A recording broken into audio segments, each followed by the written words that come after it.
एक बेटी और एक पिता के बीच के रिश्ते को शायद ही इन दोनों से बेहतर कोई समझ पाए। ये कहानी एक ऐसे पिता की है जो अपनी बेटी को अपनी जान पे लड़कर सारे खतरों से उसे बचाते हुए अंत में अपनी बेटी के लिए खुद को भी सैक्रिफाइस कर देता है।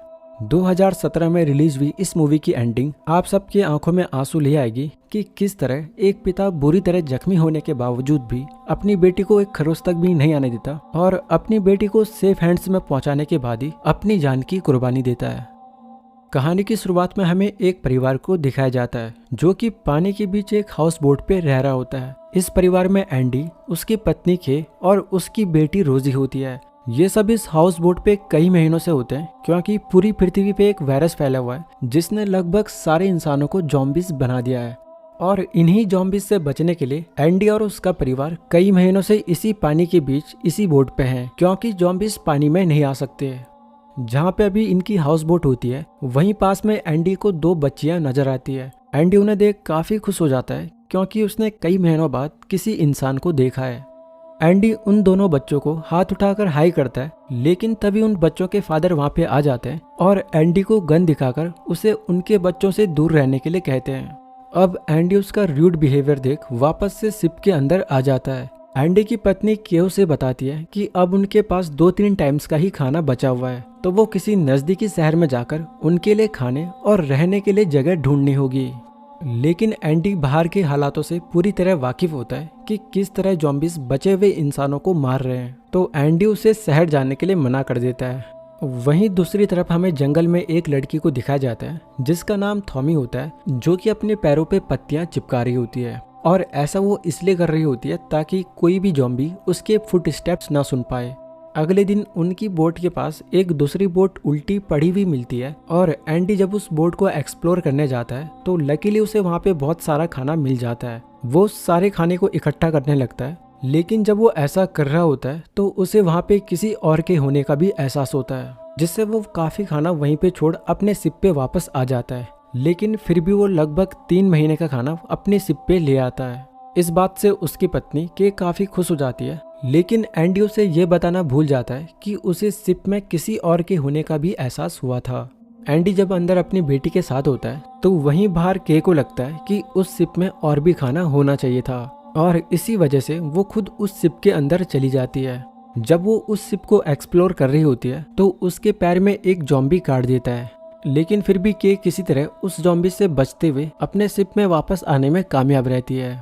इधर जब एंडी की आंख खुलती है तो वो अपनी वाइफ को वॉशरूम में पाता है। एंडी की पत्नी के अपनी वॉच पे 48 घंटे का टाइम सेट कर देती है क्योंकि कोई भी इंसान जिसे जॉम्बी ने काटा है वो 48 घंटे में पूरी तरह जॉम्बी बन जाता है।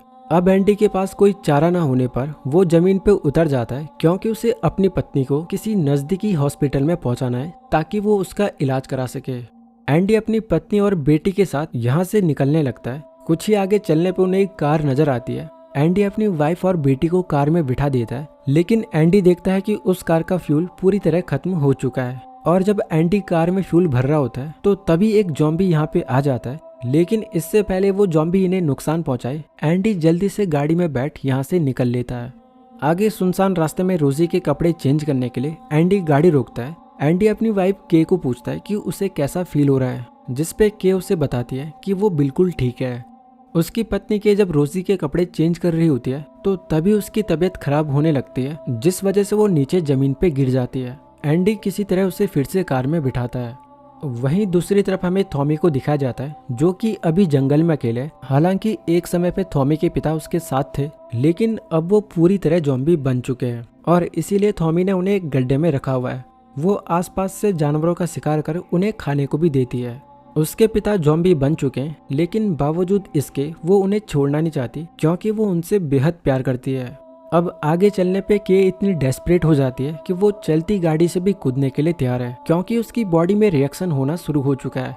के जानती है कि अगर वो अपने पति और अपने बच्चे के साथ रही तो फिर वो उनके लिए खतरा पैदा हो सकती है और इसी वजह से वो गाड़ी से उतर जाती है और भागने लगती है।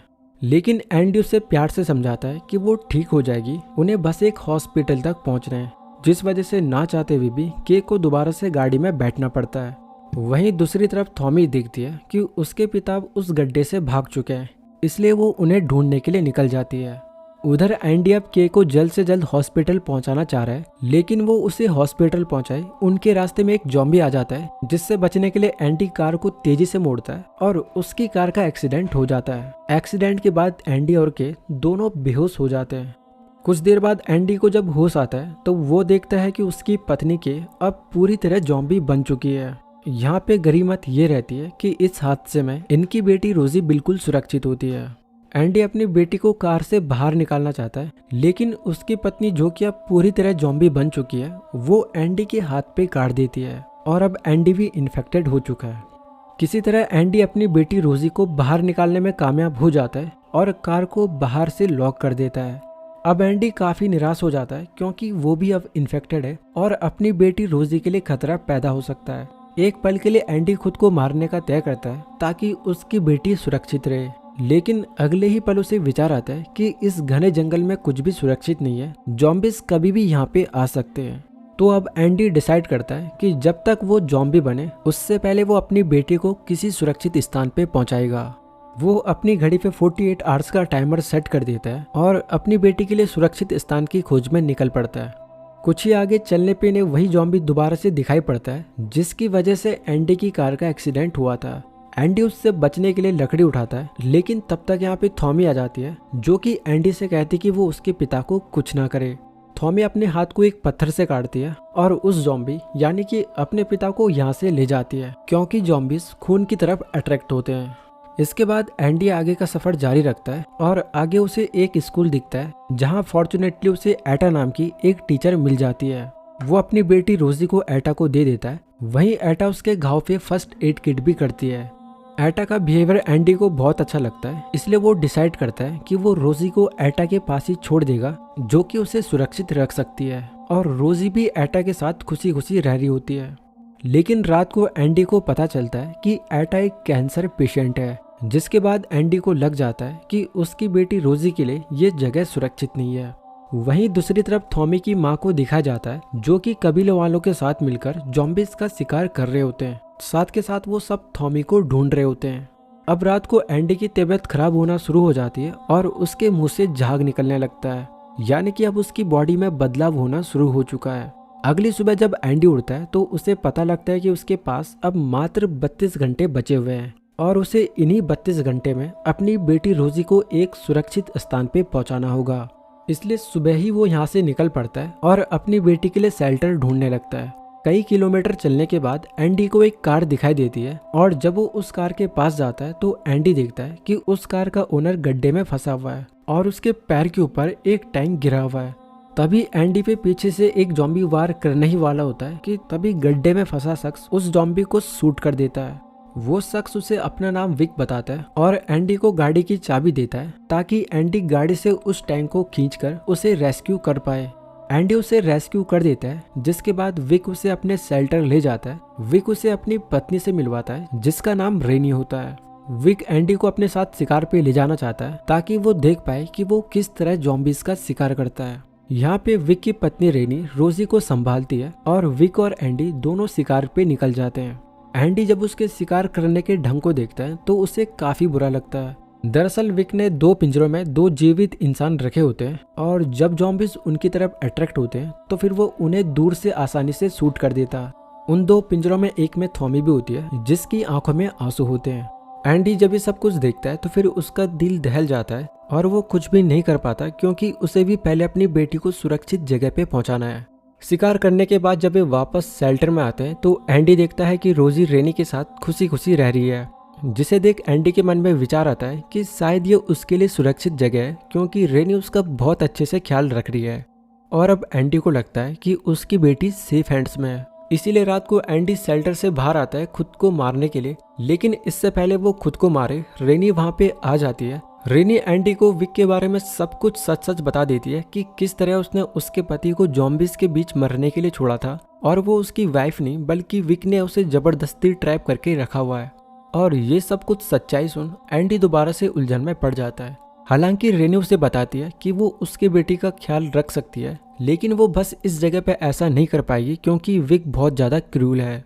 ये दोनों बातें कर ही रहे होते हैं कि तभी यहाँ पे विक आ जाता है और वो इन दोनों की बातें भी सुन लेता है। विक अपनी गन से एंडी के सर पे वार करता है जिससे एंडी बेहोश हो जाता है। कुछ देर बाद जब एंडी को होश आता है तो वो खुद को थॉमी के साथ पिंजरे के अंदर पाता है। एंडी किसी भी तरह यहाँ से निकलना चाहता है लेकिन वो गेट को नहीं खोल पाता।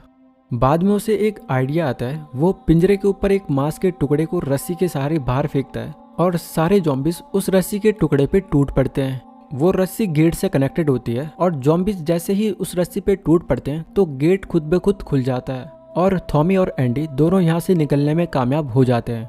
एंडी के पास अब काफी कम टाइम बचा होता है तो वो जल्दी से विक के शेल्टर में जाते हैं और रेनी और रोजी के साथ यहाँ से निकलने लगते हैं। लेकिन इससे पहले वो यहाँ से निकल पाए विक इनको पकड़ लेता है। विक सीधे एंडी पे गोली चला देता है लेकिन अनलकीली रेनी बीच में आ जाती है और वो गोली उसे लग जाती है जिससे रेनी की वहीं पे मौत हो जाती है। लेकिन एंडी अपनी बेटी रोजी और थॉमी के साथ यहाँ से भागने में कामयाब होता है। अब आगे फिर से एंडी अपनी बेटी के लिए सुरक्षित जगह ढूंढने के सफर पे निकल पड़ता है। रास्ते में एंडी थॉमी को समझाता है कि अब उसके पिता कभी भी ठीक नहीं होंगे क्योंकि जो एक बार ज़ॉम्बी बन गया वो दोबारा से इंसान नहीं बन सकता। और ये सुन थॉमी को काफी बुरा लग जाता है। थॉमी जब उस जगह पे जाती है जहाँ पे उसने अपने फादर को रखा था तो उसे पता चलता है कि कबीले वालों ने उसके फादर को ढूंढ उन्हें मार दिया है।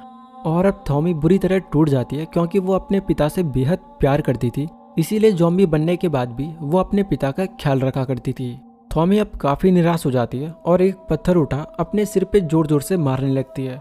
लेकिन फिर किसी तरह एंडी उसे समझाता है और उसे सांत्वना देता है। थॉमी अब एंडी के साथ जाने से मना कर देती है जिसके बाद एंडी अकेले ही आगे के सफर पे निकल पड़ता है। लेकिन कुछ ही आगे चलने पे उसकी तबीयत बहुत ज्यादा खराब हो जाती है और वो नीचे जमीन पे गिर जाता है और बेहोश हो जाता है। एंडी की हालत अब इतनी खराब हो चुकी है कि अब वो सही ढंग से खड़ा भी नहीं हो पा रहा है। उसके बेहोश होने के बाद उसकी बेटी रोजी रोना शुरू कर देती है। रोजी की रोने की आवाज सुन यहाँ पे थॉमी भी आ जाती है और रोजी को अपने हाथों में उठा लेती है। कुछ देर बाद जब एंडी को होश आता है तो वो रोजी को थॉमी के हाथों में देखता है। एंडी अब डिसाइड करता है कि वो रोजी को उस फैमिली के पास छोड़ देगा जो कि मूवी की शुरुआत में उसे नदी के किनारे दिखी थी। एंडी को उम्मीद होती है कि वो उसकी बेटी का अच्छे से ख्याल रख सकते हैं, इसीलिए वो उन्हें ढूंढने निकल जाता है। यहाँ पे एंडी की हालत देख थॉमी भी एंडी के साथ चलने के लिए राजी हो जाती है। बाद में एंडी जब उस फैमिली के पास जाता है तो उसे पता लगता है कि उस फैमिली के मुखिया को ज़ॉम्बी ने काट दिया है। वो एंडी को गन दिखाता है और कहता है कि उसके गन में 6 गोलियां हैं जिनमें से 4 को वो खुद और अपने परिवार को मार देगा और बाकी बची 2 गोलियों में से एंडी खुद और अपनी डॉटर को मार सकता है। लेकिन एंडी उसकी इस बात से बिल्कुल भी इत्तेफाक नहीं रखता और उसे भी ऐसा करने से रोकता है। लेकिन वो इंसान एंडी की बिल्कुल भी नहीं मानता। इसके बाद जब एंडी निराश वापस आता है तो उसे गोलियां चलने की आवाज सुनाई देती है, यानी कि उस इंसान ने खुद और अपने परिवार को मार दिया।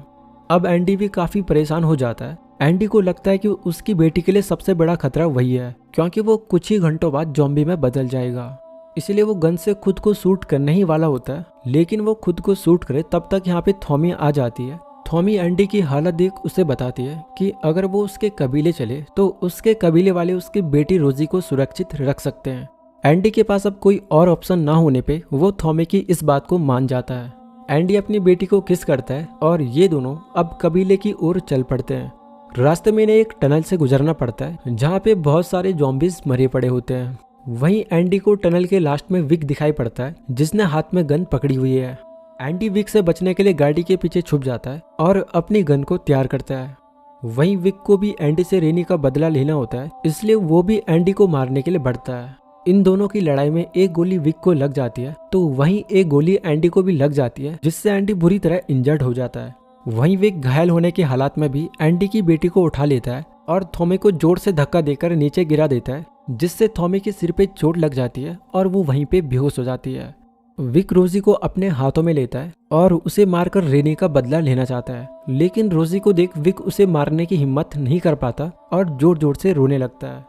एंडी होश में आने के बाद विक को सांत्वना देता है और उससे अपनी बेटी को वापस मांगता है, जिसके बाद विक उसे रोजी वापस कर देता है क्योंकि जो भी कुछ उसके साथ हुआ था उसमें उस छोटी बच्ची की कोई भी गलती नहीं है। अब एंडी जख्मी पड़ी थॉमी और अपनी बेटी को लेके यहाँ से आगे के लिए निकल पड़ता है। थॉमी के सिर पे चोट लगने के कारण वो ठीक तरह से नहीं चल पा रही है। वहीं अब एंडी भी बुरी तरह जख्मी हो चुका है, साथ ही उसकी तबीयत अब बहुत ज़्यादा खराब हो जाती है। एंडी नीचे जमीन पे गिर जाता है और अब उसके पास कुछ ही मिनट्स का टाइम बचा होता है। एंडी पेन से तड़फ रहा होता है और अब वो कुछ ही पल में ज़ॉम्बी बनने वाला है। एंडी को पास में एक मांस का टुकड़ा दिखाई देता है जिसकी तरफ वो अट्रैक्ट हो जाता है, लेकिन फिर उसे दोबारा अपनी जिम्मेदारी याद आती है तो फिर वो उस मांस के टुकड़े को एक लकड़ी के सहारे बांध देता है और थॉमी को कहता है कि वो उसकी बेटी की देखभाल करे। एंडी इन दोनों को नुकसान ना पहुंचाए इसलिए वो अपने हाथ बंधवा देता है। यहाँ पे एंडी दुखी मन से अपनी बेटी रोजी को एक आखिरी बार किस करता है और थॉमी और रोजी को पीठ पे बिठा आगे का रास्ता तय करता है। वहीं थॉमी उसे स्टिक में बंधे मांस के जरिए उसे रास्ता बताती रहती है। और अब कुछ समय बाद ये कबीले में पहुंच जाते हैं जहाँ पे थॉमी के कबीले वाले जॉम्बीज का शिकार कर रहे होते हैं। वो एंडी को भी जॉम्बी समझकर मारने ही वाले होते हैं कि तभी उन्हें थॉमी नजर आ जाती है। अब तक हम देखते हैं कि एंडी पूरी तरह जॉम्बी में बदल चुका है, लेकिन अभी भी वो अपनी बेटी रोजी की तरफ कबीले वालों को इशारा कर रहा होता है, जैसे कि वो उनसे कहना चाह रहा हो कि वो उसकी बेटी का ख्याल रखे। कबीले वाले थॉमी और रोजी दोनों को नीचे उतार देते हैं और इस तरह एक पिता अपनी बेटी को सेफ हैंड्स में पहुंचा देता है। बाद में कबीले वाले एंडी को मारने ही वाले होते हैं कि तभी थॉमी उन्हें रोक देती है। थॉमी एंडी के बैग से एक परफ्यूम निकालती है और एंडी के मुंह पे स्प्रे करती है ताकि एंडी मरते वक्त अपने परिवार को याद कर पाए। और फिर इसके बाद कबीले वाले उसकी बच्ची के सामने ही उसके पिता को मार देते हैं। मूवी के अंत में हम देखते हैं कि रोजी थॉमी के माँ के गोद में होती है और उसे रोजी के पेट पे एंडी का एक लिखा हुआ मैसेज मिलता है जिसमें एंडी ने उन्हें थैंक यू लिखा हुआ था। और अब इस तरह रोजी कबीले वालों के साथ ही मिलकर नई जिंदगी की शुरुआत करेगी। आशा करता हूँ कि आपको मेरा यह एक्सप्लेनेशन पसंद आया होगा। अगर ऐसा है तो आप मेरे इस वीडियो को लाइक कर मेरे इस चैनल को सब्सक्राइब कर मुझे सपोर्ट कर सकते हो।